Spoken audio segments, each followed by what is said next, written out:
Welcome. Today we're going to be discussing osteoporosis, a condition that affects a tremendous amount of people worldwide. Osteoporosis is a condition resulting in lower than normal bone mass or density and is usually defined as type 1 or type 2 osteoporosis. Additionally, there's a less severe form of this condition known as osteopenia, but we won't be going too much into detail about that. Type 1 osteoporosis is primarily found in postmenopausal women who tend to be one of the highest risk groups for osteoporosis. Type 1 is specifically identified by its effect on trabecular and cortical bone. Type 2 affects both men and women and tends to be more related to aging, primarily affecting those over the age of 60. Osteoporosis is known as a silent disease due to the fact that it's very hard to identify before it's too late. Usually a fracture is the first sign that anything is wrong, and by that point the condition is already somewhat advanced. Early detection is possible, but is rare and requires a test such as a DEXA scan. Risk of experiencing fracture will increase with age in both men and women, but osteoporosis is more likely to occur in women than men. That's usually the association that we make, that osteoporosis occurs mainly in women. It is, however, certainly still an issue for men as they age. We don't normally associate this condition with men, so osteoporosis in men is often overlooked and therefore goes untreated. Women do typically have more accelerated bone loss than men do, though this is due to a rather abrupt decline in estrogen when they hit menopause.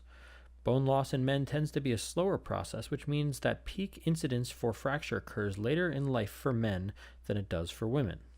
Osteoporosis is oftentimes a disease without observable symptoms. Because osteoporosis affects bone integrity, patients may not show any clinical manifestations prior to incurring a fracture. Some people with osteoporosis may experience a loss of height as a symptom. They may also find that their upper spine has begun to curve forward, a condition known as kyphosis. Fractures caused by osteoporosis are referred to as osteoporotic fractures. These fractures are triggered by some sort of trauma, most often a fall, and are the result of low bone mineral density. Osteoporosis is a disease typically found in older people, particularly postmenopausal women over the age of 65. A man's chance of osteoporosis diagnosis increases after the age of 75, though overall women are 5 times as likely to be diagnosed with osteoporosis as their male counterparts. While an osteoporosis diagnosis does not usually happen until after the age of 65, its onset may begin as early as 35, when a person reaches their peak bone mass, after which point bone density declines by an average of 1% per year through the age of 50. DEXA scans, or bone density scans, are a screening for risk of fracture development. The standard is for those to be conducted in women who are over 65 and men who are over 70. As you can see here, postmenopausal women are screened a little bit earlier if they are at an increased risk due to fractures, tobacco use, low BMI, or extended glucocorticoid use. There is some debate, however, about early screening. Premenopausal women aren't screened, but because osteoporosis is a condition that we can easily prevent through diet, and peak bone density is achieved much earlier than age 65, earlier screening may be something to think about. Essentially, DEXA is screening for the risk of fracture, so again, this is not standard recommendation for younger women, but is something to think about. Younger women should try to follow the preventative measures and nutritional recommendations that you'll see later on in the slides, so that when they are 65 and they don't get scans, they have better results. Osteoporosis prevention doesn't have to wait to begin until you're old enough to be at risk. So what happens if osteoporosis is left unchecked? The primary danger is the loss of bone density. With significantly weakened bones, osteoporotic bones are far more likely to fracture. In elderly populations, this can lead to an increased likelihood of death, especially when experiencing a serious fracture like a hip. Osteoporosis is a one-way street if left untreated, and the disease will only worsen without intervention. Osteoporosis is a worldwide epidemic that affects over 200 million people. A number of epidemiological studies and hospital records indicate low sex hormones in both males and females lead to a decreased bone mineral density, which results in an increased development and diagnosis of osteoporosis. It affects one's quality of life through decreased mobility and kyphosis development. In severe cases, bone fracture may lead to paralysis or death. As mentioned, osteoporosis is hard to catch before an accident, such as a fall, occurs. Therefore, the key is to focus on prevention. Starting from a young age, both men and women should eat a well-balanced diet and talk to their doctor about whether supplementation is appropriate. Because some supplements can interfere with medications, this should be included in the discussion. Exercise is critical, with an emphasis on strength training at least 2 days per week. Exercise also maintains a healthy BMI, as being underweight or overweight can increase the risk for osteoporosis. For individuals who smoke, it is highly encouraged that they quit, and alcohol should be limited to 2 drinks or less per week. Caffeine should also be limited. These have been shown to interfere with absorption of calcium. Lastly, it's important to try to get sunshine at least 5 times a week for adequate vitamin D intake, and as people age, they should focus on fall prevention programs. Aside from the previous mentioned prevention and interventions, medication may also be prescribed.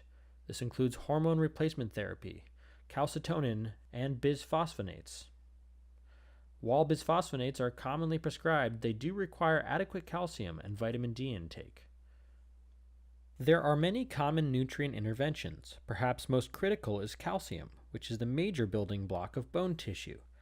The skeleton contains about 99% of the body's calcium reservoir, and if the body doesn't have enough, it takes it from the bones, yielding a decrease in both strength and mass.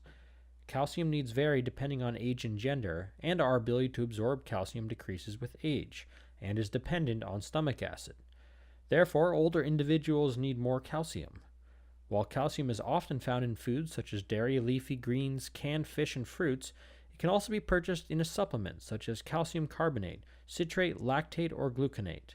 Again, it is important that the doctor recommends the best calcium supplement for the individual.